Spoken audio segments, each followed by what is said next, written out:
Here's your Backstage pass. Quiet on the set. Action! Welcome to Sedona's Backstage Pass with Shondra, presented by Chef Lisa Dahl. This is your inside look into culture, curators, and creative artists. And now, your host, Shondra. Welcome, my VIPs. You've got your Backstage Pass, and you are in. Get ready again for some wonderful stories with people that I adore and some people that I've never met before. That's what you're going to find. And a lot of my friends. I have to say, it's always wonderful to bring people in from the community that you know, but you don't really know them, do you? Until you hear their behind-the-scenes stories. So welcome, welcome. And remember, you can always find this show on Saturdays at 10 a.m. You can find it live streaming on mellowmountainradio.com and later on Apple Podcasts, Spotify, Pandora, iHeartRadio, Amazon, YouTube. It just goes on and on and on. So for those of you who are here residing in Sedona, as well as those of you who are coming into town, I always like to mention all the events that are going on because you want to know what's going on, right? And my events calendar is sponsored by the beautiful and wonderful Sedona Ballet. And a shout out to Winnie Munch. If you want to know what Sedona Ballet's going and doing, what they're up to, make sure that you visit sedonaballet.org. They're a wonderful organization and bringing professional dance here to Sedona. Okay, first of all, Sedona International Film Festival and their theaters are bringing in the Oscar-nominated shorts of 2026.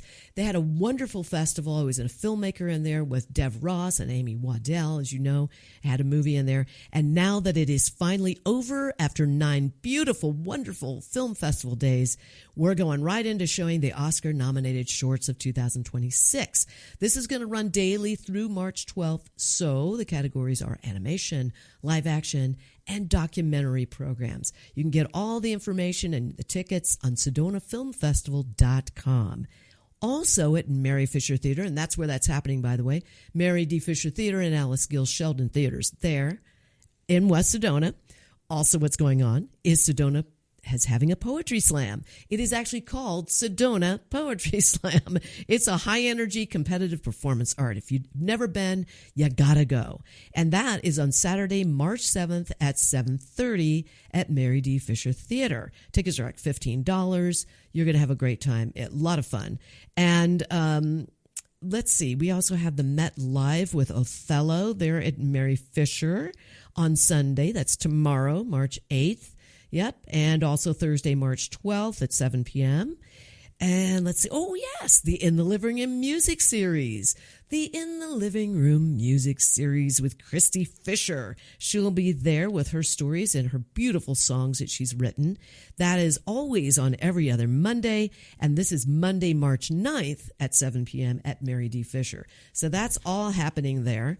And also, one more thing, there's a movie soundtrack surround sound spectacular, and it's an immersive audio experience featuring scores from Gladiator, Interstellar, and much more. And that is on Thursday, March 12th at 7 p.m. at the Mary D. Fisher Theater. So that's what's going on over there at Sedona International Film Festival. Now, the Sedona Performing Arts Center. Let's talk about that. We have the Banff Mountain Film Festival World Tour. We always have that after the Sedona International Film Festival, and it starts Tuesday, March 10th, and Wednesday, March 11th. And it's at 7 p.m. And it's all happening over there at Sedona Performing Arts Center. It's really recommended that you buy all your tickets in advance. And, of course, you can go to SedonaFilmFestival.com. So that's another thing happening.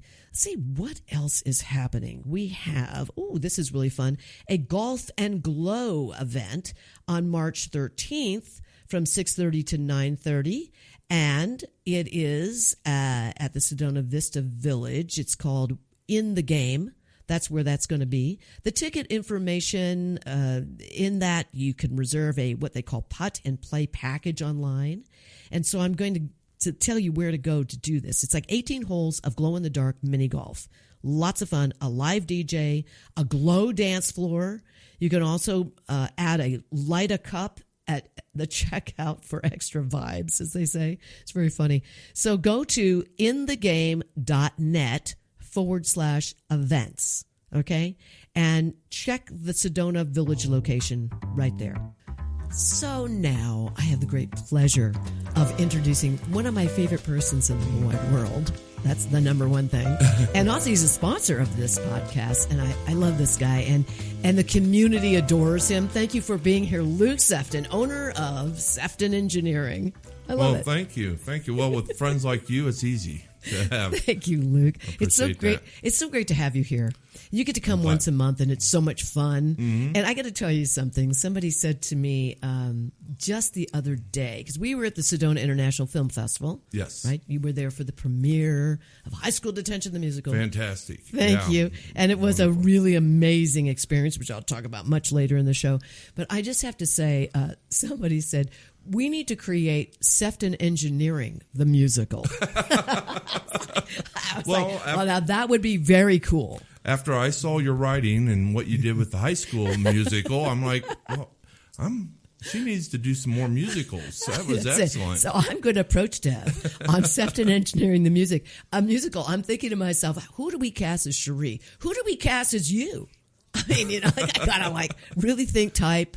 You're a very tall person. Yeah. And I have to say, you're a big guy. You are. And anyway, I just thought that was great. I think Don Knotts.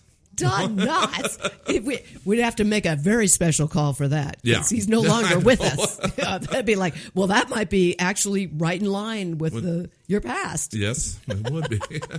Oh, my gosh. Oh, dear. So I just, we're getting to know you every time you come on. Mm-hmm. It's like getting to know you, getting to know all about you.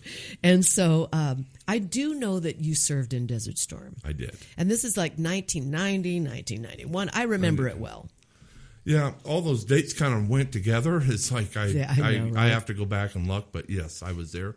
I was with the 22nd Subcom, which was part of Northern Arizona activation of soldiers. So I had a lot of soldiers from Flagstaff and the Northern Arizona, the Navajos. So you were in college at this time, or I was what was in happening? college at this time. So did you recruit yourself? I mean, did you go in like, I'm going to do this, or were you? There wasn't a draft, was there? No.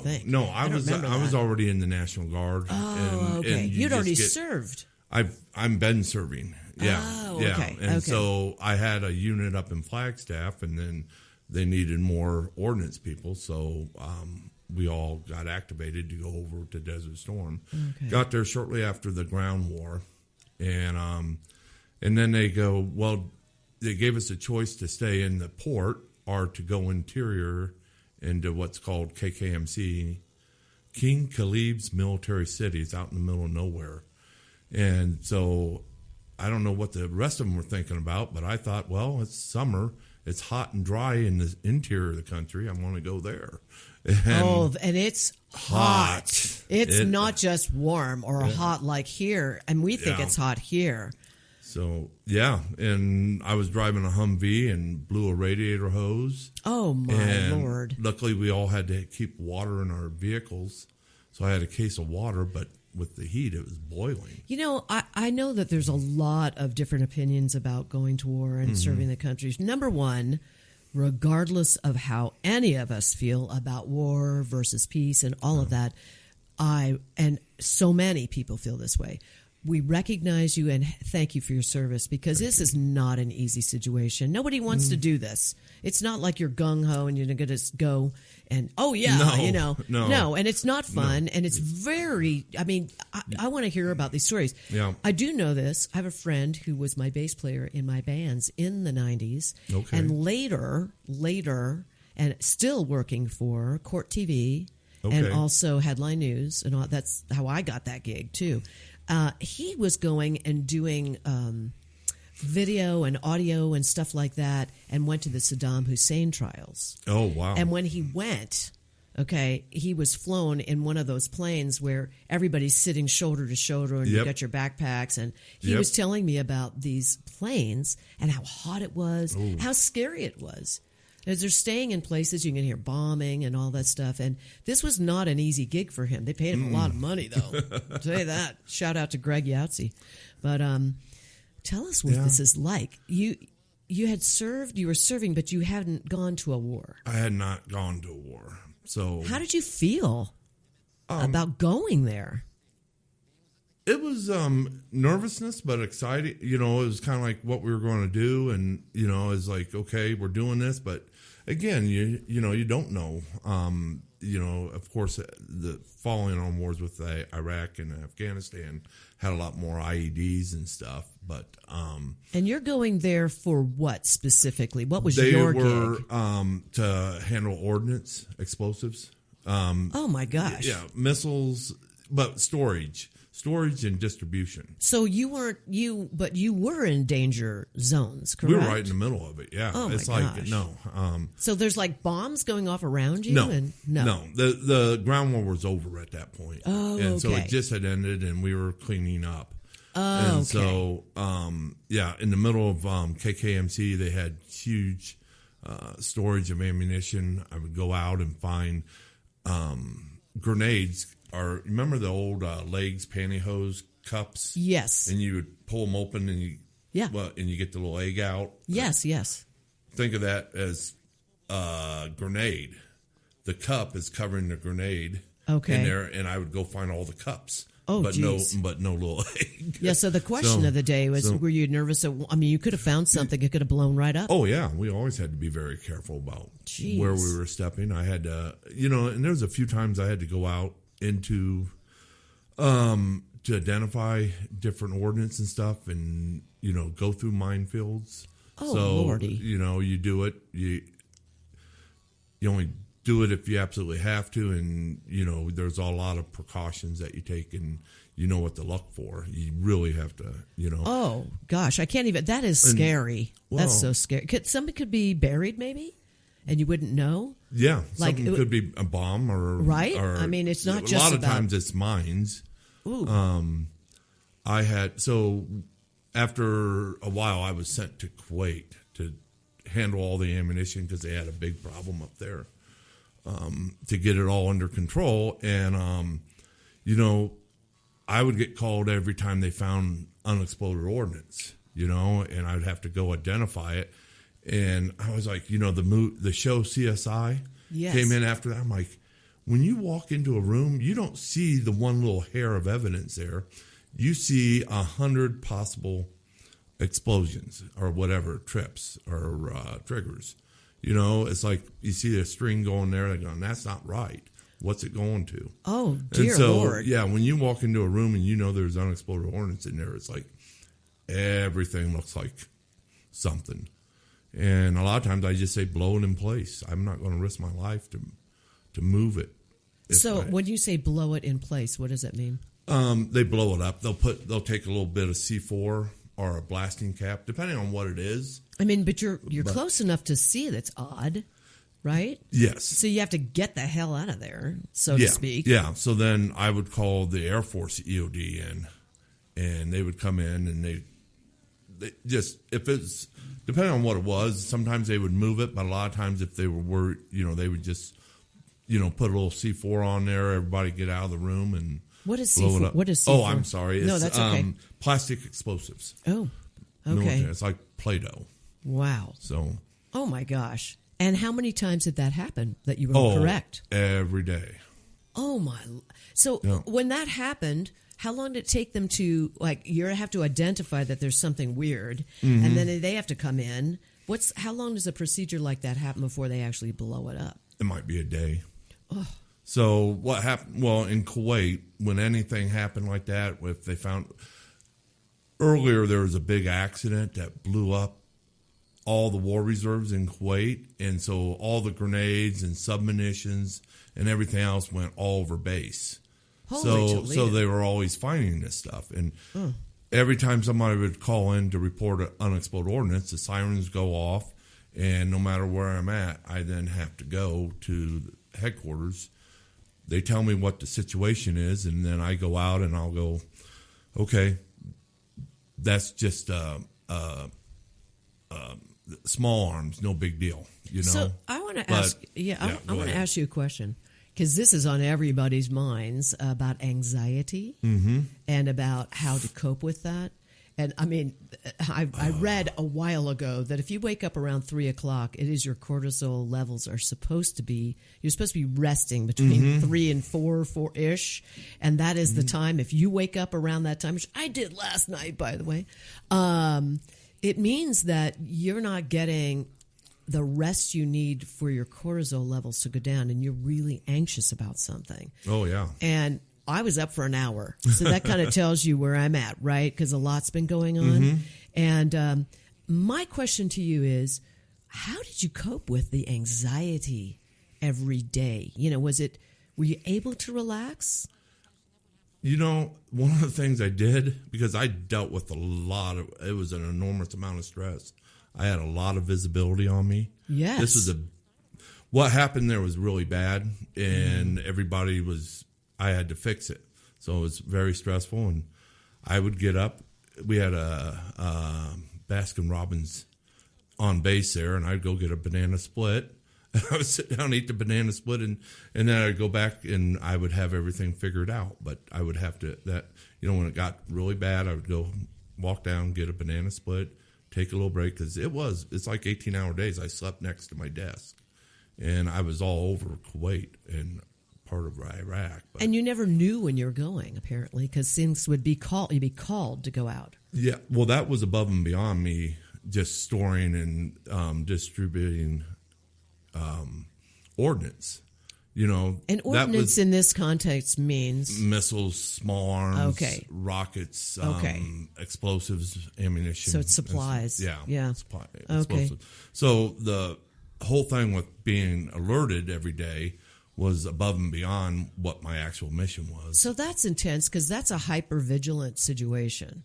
Yeah. You never know when. Oh, there was many times I was sitting down having dinner or breakfast, and alarms would go off, and I just had to leave it all up and go there. That's why I had a lot of it. But, it's like one time I got called out, and, of course, the whole base knows, and the theater commander. I came back into the operations center to tell them that, for Air Force EOD to come in, and the theater commander came down, and he goes, "Oh, Luke," he goes, "what was the alarm about?" And I said, "Well, that's over in the motor pool. There's something that looks like could be a small mine, And, you got this senior guy, and my big boss, the boss of the whole theater, sitting there going, "Oh, hey, Luke, well, let's go out there and show it to me." And I just turned around, and I took a step, and I looked at him, and I said, "Sir, I've already made this step. Walk once. I don't want to do it again." And he turned around and looked at me, and he goes, "I apologize for asking you to do that." And so, because it was that, talk about that anxiety, I had already made that walk. And the walk could be so dangerous. Yeah. And here don't know. He's asking you to take him for the walk. It's like you make a mistake and he blows up. He's like, look who they're looking at. Look at this. And he just sat there and goes, "Oh, no, I apologize. I should never have asked you." But it's there between, I don't want to do that again, and the theater general is asking me to do it. Good for you that you had the courage enough to just say no. Yeah. In a nice way. In a nice way. Yeah, because that could be dreadful. Did you ever make a mistake? I'm obviously not. You're here, but when I'm saying like a mistake where you got called out on something. Like we've all had those moments where in leadership roles and we drop a ball. In this case, you can't drop a ball, can you? Because it could be life and death. Yeah. That's a lot of pressure, Luke. Yeah. Was it hard coming back after that kind of pressure? It was weird because when I came back, it was a culture shock for me. Yeah, I would imagine. To come back in to see, like I was saying, there was different music going on and different ways of expressing and stuff like that. And it's like, this is weird. Or what's going on? And it took me a while. You lose track of movies, news, all current events that have been going on because you're out in the middle of nowhere. And most of the time we don't have a TV. Right. Or cell phones. What was it like with your family? Because I'm sure they were very concerned about you all the time. Mm-hmm. This is a very dangerous gig, whatever you're doing out there, let alone what you were doing. It was really dangerous. Did they keep in touch with you? Oh, absolutely. We didn't have Facebook at that time, or FaceTime, rather. No. We didn't have a way to see somebody on screen. No, we would have to call. and I would have to figure out how to make international phone calls. Oh, very expensive. I remember doing that on cruise ships. Yeah. You know, you're in Mexico and I'd be calling Tom, and I was like, oh man, am I racking up bills? So, yeah. So from where you were, it had to be really crazy. Yeah. The one thing is they'd give us Phone cards. I know. But I was all over the place. But what I'd do is I could call a military base in the United States, and I would call the Air Force base, get the officer there or the operator there, and then they would dial my parents or my friends, whoever I wanted to call. They would then dial it and switch it over. So now it was just a local call. Yeah, that makes sense. So there's different things you can do. I used to do some different things too when we were out away from each other. You know, performing. Totally different situation, of course. This is very dangerous. So were letters coming to you? Were they able to write? Yeah, I didn't get them all the time. I would have to get them I didn't get mail every day. Oh, of course I had to drive like 700 kilometers to even get resupplied for food. Which is about how many miles? Oh, about 6/10, about 500 miles, I think. 500 miles? Yeah. Come on. I should be better at math. 500 miles for mail. Yes. That's like, wow. Yeah. That's almost like how many? From here to Mexico. I was going to say that's a huge drive. And it's nothing but one road across Saudi Arabia. With no views. With no views. Just sand. Oh, just sand. Dunes. And blowing sand and dunes and they drive fast, and they don't care which lane they're in. So, wow. I mean, there's actually traffic. Okay, because you're not like just in the desert. Not a whole lot of traffic, but there is traffic. I mean, there's a lot of shipping and trucks. See, I don't think none of us here think of those things. Like, we don't think that it takes 500 miles to get to a base to get your mail. Mm-hmm. That seems like, it's unbelievable. Nobody's delivering it to you? If they had to, they could, but there's often, I would either have to be going back for something or they were coming here. Like, they got us our Thanksgiving dinner. Now, I have a 3-star Saudi general, his staff, and I'm having Thanksgiving dinner, and I kept going into the mess hall, and I'm like, something doesn't smell right. And my cooks kept saying, it's them over there, it's them over there. And I'm like, okay, because we shared our mess hall with the Saudi base. Okay. So on one side, the Saudis cooked, on us, I had my cooks. And the turkey was bad. Oh, my God. So luckily, right before they served it, I figured it out. Oh, gosh, you because saved they didn't the day. know. They just were heating stuff up, and it's like, it's bad. Oh, my Lordy. So, yeah, that was you could have been really sick. So the only thing that was still good was the ham. Wow. And they don't eat ham. Okay. And so, wow. All right. I'm still trying to get over the 500-mile thing because that is a real trip. I'm trying to think going to Phoenix or going to Los Angeles is like 200 and something. It takes about 8 hours to get to L.A. from here. And it's like going there and coming back just to get your mail. That's 16 hours. And there's not a whole lot of rest stops. There are no rest stops. There's really nothing. How did you fuel up? You just had the fuel? Yeah, to fuel up where I was at and fuel up there. I had coupons so I could go to gas stations. Okay, but they're not that far apart. You know, they're around the cities because most people can't travel. That's outrageous. So, did you ever worry that you were working with somebody who was not who you thought they were? Did that ever happen? Did you ever have any concern?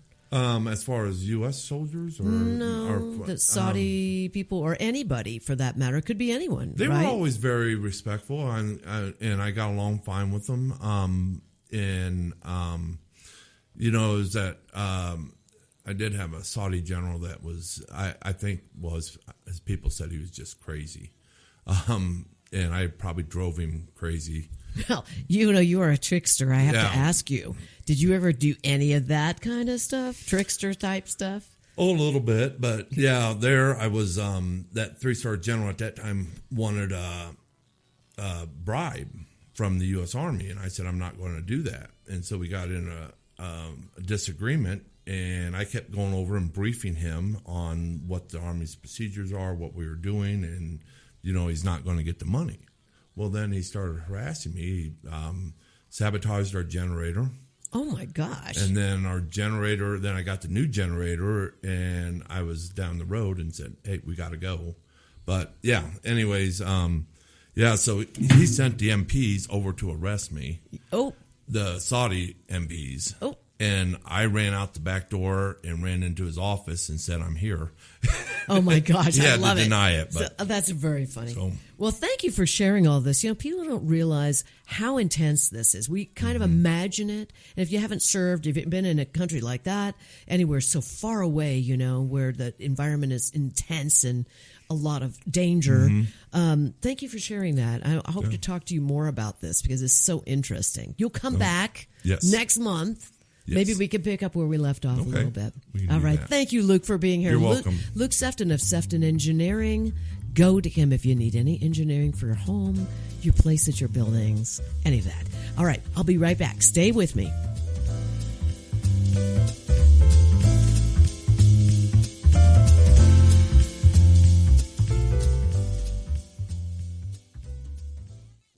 You can taste it in every bite.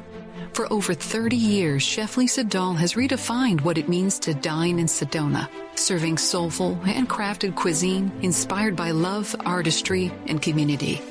From the wood-fired kitchens of Mariposa to the couture flair of Butterfly Burger, every experience is elevated, every ingredient intentional. To learn more about Lisa Dahl and the Dahl restaurants, please visit cheflisadahl.com. Need a clean car fast? Come to Cleaner, Quicker Car Wash. We'll have you sparkling and back on the road in minutes. Whether you're after a quick shine or a deep clean, you'll get top quality service, eco-friendly soaps, and smiles all around. Drive up, shine up, and feel good, all without slowing down your day, and look like a star in your car. Located in West Sedona on Highway 89A. For more information, visit cleanerquickercarwash.com. Here's more of Backstage Pass with Shondra, brought to you by Chef Lisa Dahl. This is going to be a lot of fun. I am so excited to have my next guest up because this is behind the scenes, you guys. I grew up with a mom who was an agent, and now I'm sitting across Makenna Drake, and you probably know her more in the idea that she works for the Sedona Chamber of Commerce, which I adore, absolutely adore them. But Makenna, thank you for being here. This is so great. I'm so happy to have you here. I am so happy to be here and always love talking behind the scenes and music and industry and community. Yes, and you are a booking agent, or you've been a booking agent, and you found it. See, a lot of people don't know that there are other things going on in our lives. They see you at the Sedona Chamber of Commerce. They love you. You've only been there for 7 months, right? Mm-hmm. And how do you like that, by the way? I love the chamber. It has been huge in the evolution of my own journey, and being able to support the larger business community just makes my heart really happy. It's good. And so here you are, and you have this huge background of co-founding an agency that books musicians. And I'm just thrilled to talk to you about this. Having a mom, my mom was the very first female booking agent for entertainment in San Diego. That is so cool. Is that outrageous? Yeah. It's like a lot of fun. And she did book me, but nobody even knew for a long time I was her daughter. She didn't want anyone thinking that, Yeah, a lot of people don't even know what a booking agent is or what that side of the music industry does. They just see artists on stage and go to the show. And there's so much that happens behind the scenes to get an artist to that point. And I've really, over the last 8 years, worn every hat imaginable in the artist world. The marketing, the label, the booking, the event production, every little piece. And I really fell in love with booking and the process of interfacing with promoters, with venues, and getting artists onto that stage to share the music in vivo, live as we gather together. I love it. Do you have to tell people tell them the process of an agent? I'm not going to do it. You do it. Okay. So let's just say you're going to book an artist like me. Yeah. Let's just go ahead. What would you do? Well, what do you do? We have primarily worked with artists who have pretty prolific careers. So who have tour history, who've been around the United States, maybe the world, and have built up in markets, which can take a decade or more to do that. And it's not everyone's path. And so when an artist is booking a tour, that's where I come in, and I have these established contacts where I reach out to maybe the Rialto Theater in Tucson. I'm like, hey, I have this artist coming through. And essentially a booking agent is a salesperson for music. That's right. So I understand my musician, what they offer, what they bring, and my job is to sell them to venues, to festivals around the world. Right. So now when you do this, so you have to be very comfortable with speaking money. Yes. And that's probably the biggest challenge that most artists have, is booking themselves as the product. You know, it's like I learned that from my mom, and how to contract and all that, because it's a lot that goes into it. Oh, yeah. Do you do all the contracting? Oh, I do. Contracting, yes. And the writers, invoicing. Because there's writers with touring and whatnot, right? Yeah, the tech writer, the hospitality writer. We have promo writers. I also do the advancing. So after a show is confirmed and booked, there's where to park, what the Wi-Fi password is, what everyone's getting for dinner. You know, all the details. Yeah. Not easy. No. Not easy. My mom did not do tours so much. She booked clubs and one night type gigs all around throughout San Diego and Southern California.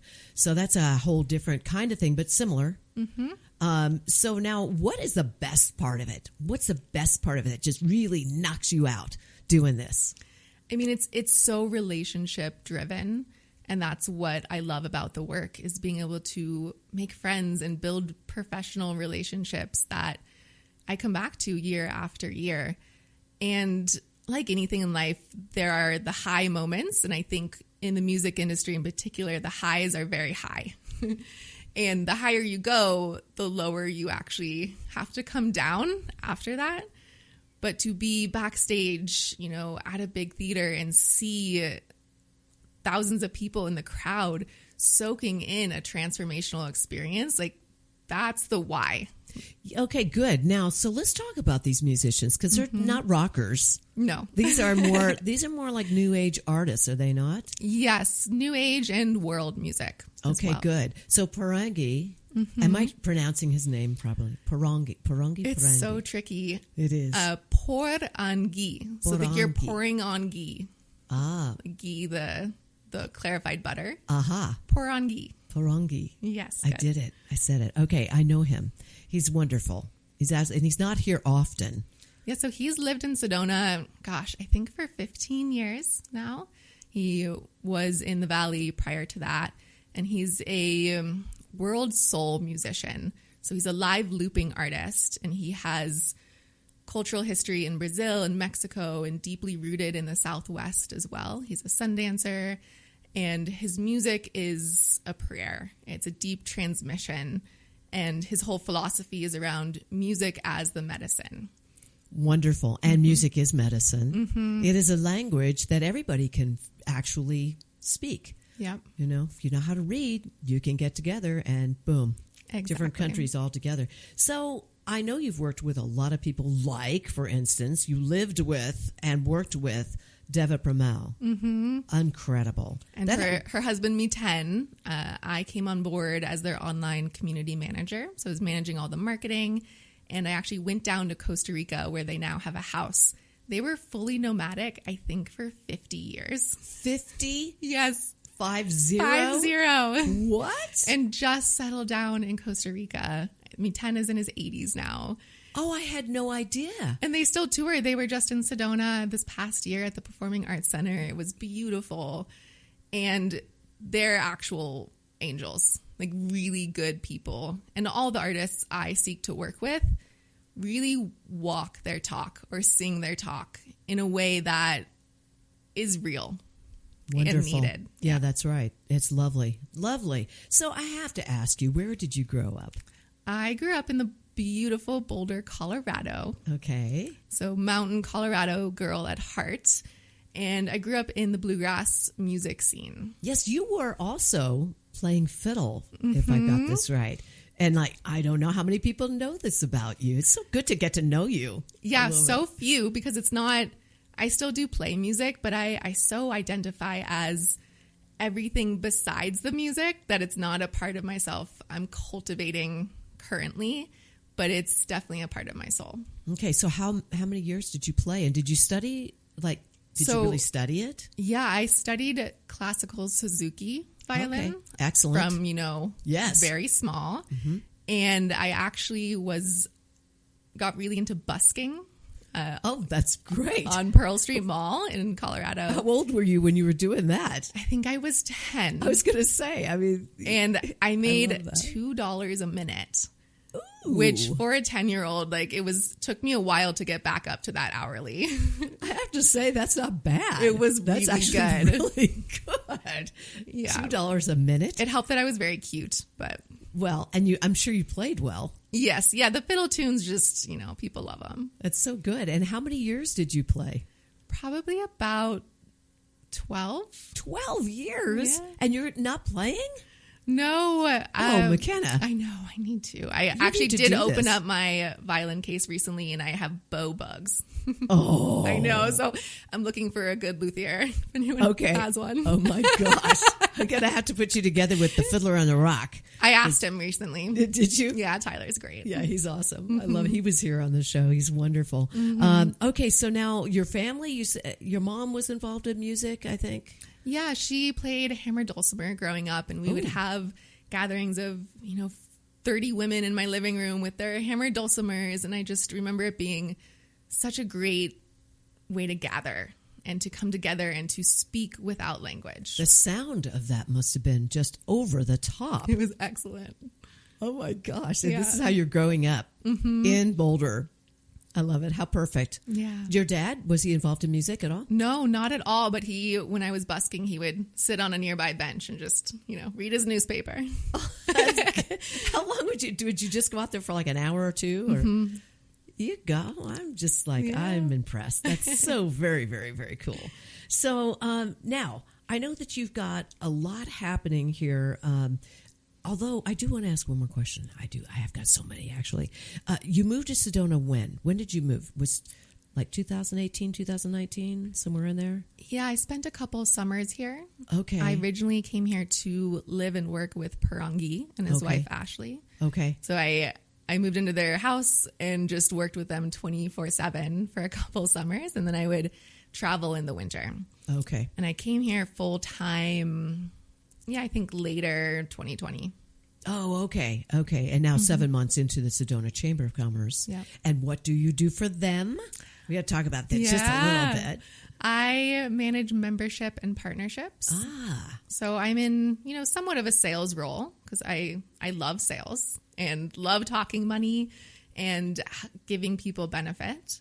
So I'm really doing a lot to get under the hood and reconnect some cables at the chamber and just make membership even better. Wonderful. I love it. Now I know who to direct people to. Me. I thought it was Donna Redigan, who we adore. Donna's been at the chamber, almost 15 years. I know. And so she really holds it down, and she's really happy just holding it down. So I'm kind of out there doing all the things, and she helps everything else. I have to say, if you have a business, you're listening and you have a business, you have got to join the Sedona Chamber of Commerce.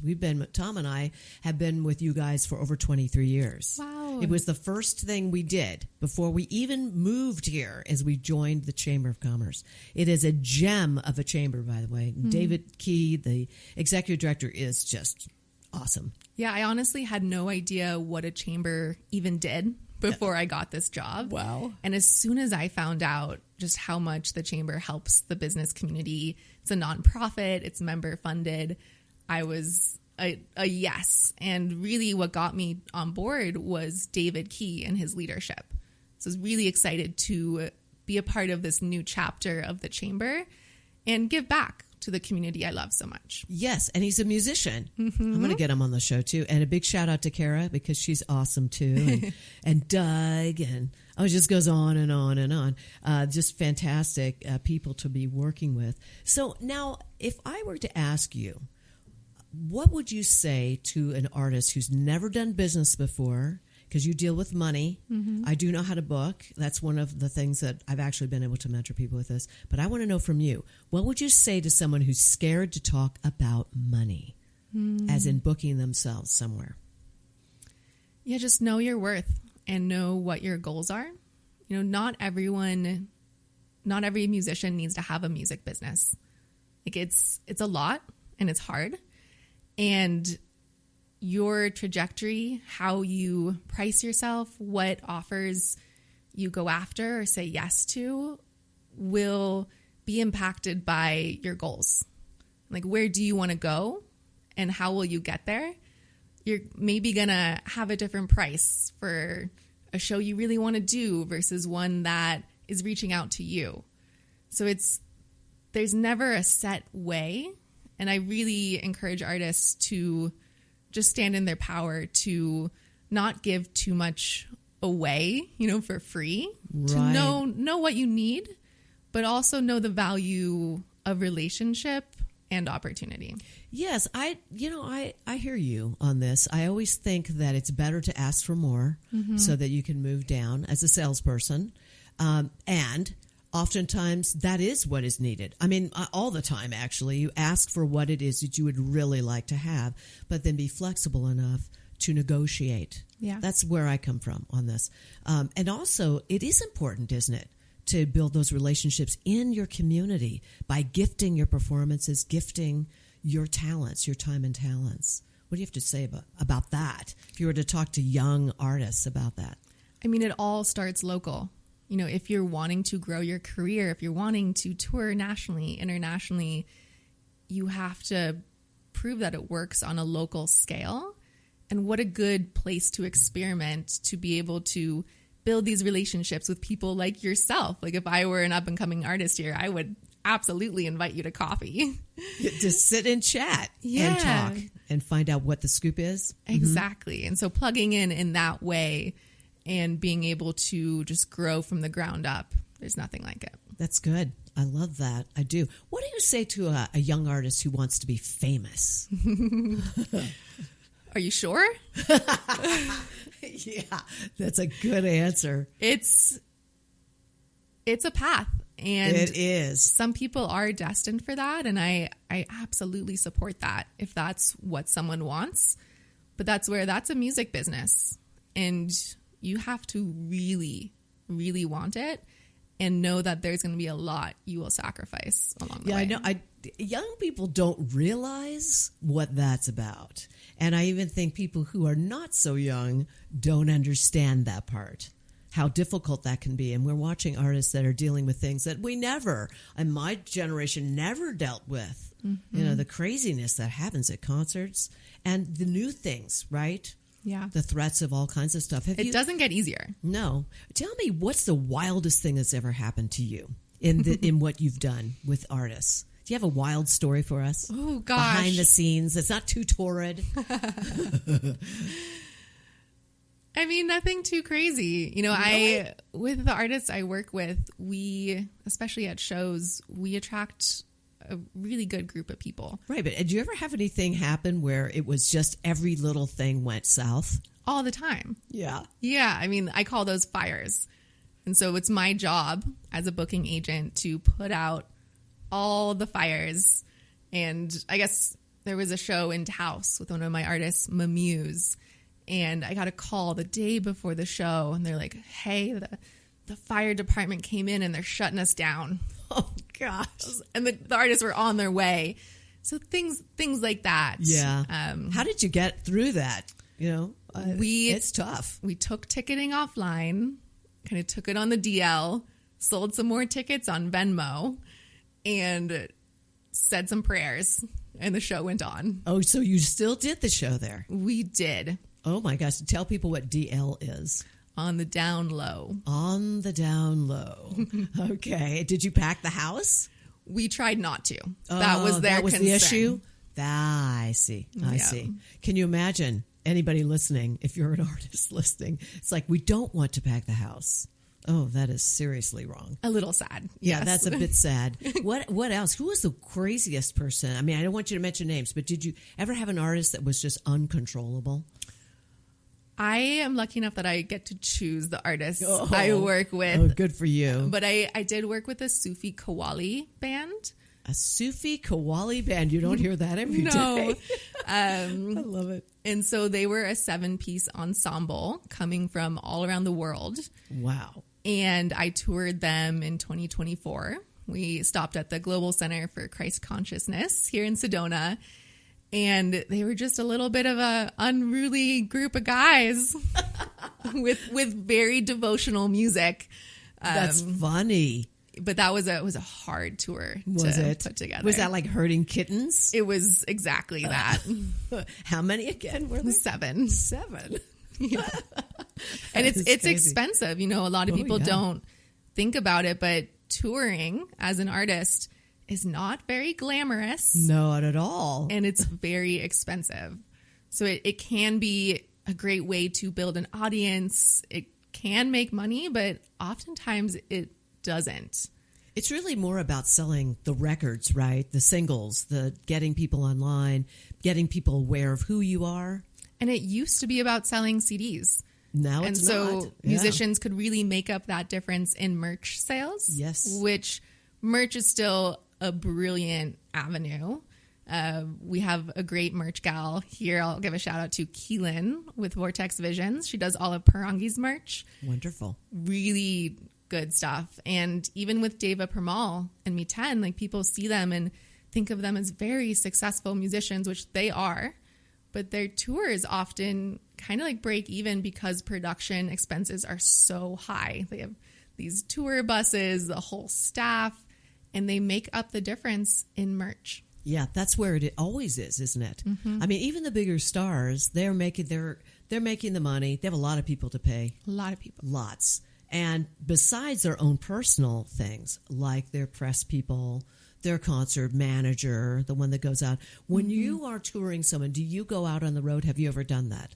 I love it. As a tour manager, I have done that. Mm-hmm. But as someone who was booking a dozen artists, I don't get any work done when I'm on the road. Right. So what I've done is I choose really special shows to go to. They're often in Mexico or somewhere gorgeous. And I just go to those. Oh, how nice. Mm-hmm. Oh, it's like, see, guys, I'm going to Hawaii. Yeah. That's great. Yeah, and then we hire a tour manager. Or a lot of artists, you know, that's an extra expenditure. That's another meal. That's another flight. It's another bed. So the more streamlined they can be on the road, the more they're actually going to take out of it. Do you have somebody handling all that on the road? Just curious. My last question, because we're running out of time. I can't believe it. Each artist has their own people. Wow. Yeah. Let's end with this. You've got a big event coming up, don't you? It's on March 24th. It's coming up really quick. So just briefly, tell us all about this quickly. That is an evening with Mose. He is a phenomenal electronic music producer and ecstatic dance DJ from Guatemala. So he's going to be here at the Humankind Center. That is March 24th. Hopefully there's tickets left. It's going to be really limited, so check it out if you're interested. Where is the venue? Humankind Center is by Hiro Sushi. It's right up on Mountain Shadows. It's a phenomenal new music venue, pro production, great sound. Is it vibes. Down below? Yeah, it's in the basement. Ah, very nice. Mm-hmm. So it's kind of underground, you guys. Yes. All right, where can they find out about the information? Reciprocitymusic.world. Reciprocitymusic.world. Yep. Wonderful. Thank you, Makenna, for being here. Remember, when you go to the chamber, say hi to Makenna Drake. And if you're an artist, maybe you might want to meet her and connect up with her. And thank you so much for being here. Thanks for having me. Okay, guys, I'll be right back. Stay with me.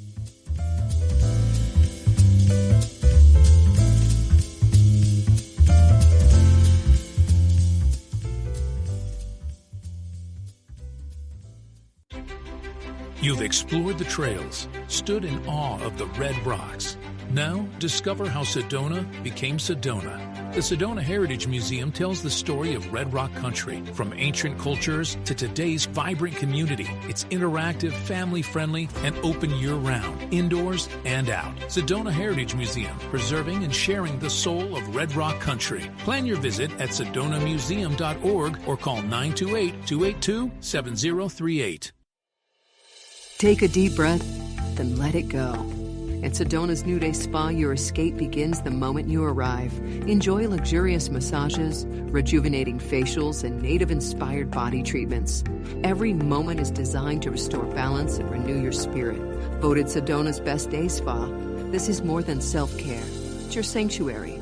Book your experience today at SedonaNewDaySpa.com or call 928-282-7502.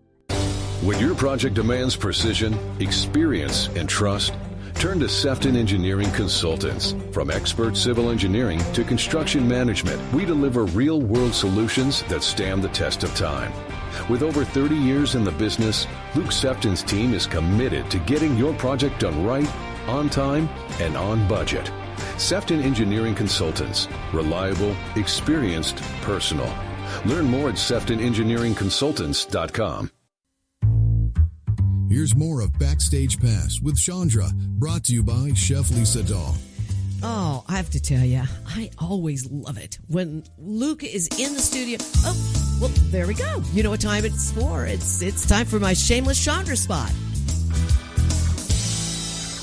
All right. Now, most of you know, if you've been listening to my show, that this last Saturday, I've been promoting this now for months. This last Saturday, we had our premiere, Dev Ross and I, our premiere of our movie, High School Detention, the musical. And it was exciting because it was at Sedona Performing Arts Center and in the Sedona International Film Festival, hosted by the amazing and wonderful Pat Schweiss, who is the executive director of the film festival. And it was packed, you guys. There was probably close to 400 people. We had actors and from the cast and crew there. We had most of our donors were there, and it was wonderful. We were very nervous, I have to tell you, very, very, very nervous because, you know, when you see it, well, first of all, we'd shown it for a private showing for 3 schools of middle schoolers. Okay, so 5th grade all the way through the 8th grade. They loved it. They were cheering. So that was kind of scary, you know, because you want it to be great for our demographic. These are the kids that are going to be watching this movie, hopefully. And then, of course, having the adults on Saturday, that was a whole nother experience. So we had our magical divas. Big shout out to Susie Showmaker, who owns Red Rock Lock, and she has a huge background and has been on this show. Wonderful singer-songwriter in her own right. And she was one of our magical divas. And 2 from Los Angeles, Lorinda Hawkins-Smith and Yukumi Takawazi, I believe it is, or am I saying it wrong? I always get it wrong. But Yuki and Lorinda and Susie, they were on hand. They did one of my songs, a big number called Words Matter. Susie sang She's a Bully, Who's a Bully. We had Ajna Masters, one of our kid actor-singers, singing The Risk, and everybody just loved it. And then Pat had us all come out, and we did a Q&A. Now, here's the real cool thing, and this is something that I'm letting you guys know, and I haven't told very many people until this moment. There was somebody, because we're all on the red carpet, someone walked up to me and said, I have a 501c3 foundation, and I want to give money to all that you are Endeavor doing for kids. They'd seen the movie, and were like, we want this. So we set up a meeting earlier this week, and it was, let me just say, a jaw-dropping, hefty grant fund, a check that she gave us, and I'm still wowed. I don't even want to tell you how much it was because it was like that. Like, what?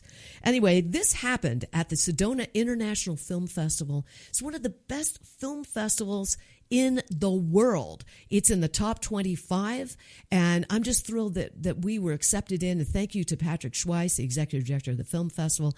Thank you to everybody that came and supported us. I even had 2 cousins in from Texas that came all the way out, another friend from Florida. It was just a wonderful event. Lots of fun times the entire week. So if you want to know more about High School Detention, the musical, make sure you go to our website, highschooldetentionthemusical.com, and look for our soundtrack. It will soon be on Spotify and Apple Music. High School Detention, the musical. Well, thank you, everybody, for tuning in again. Saturday, 10 a.m. You know, I want you to be here. I just love it when you tune in.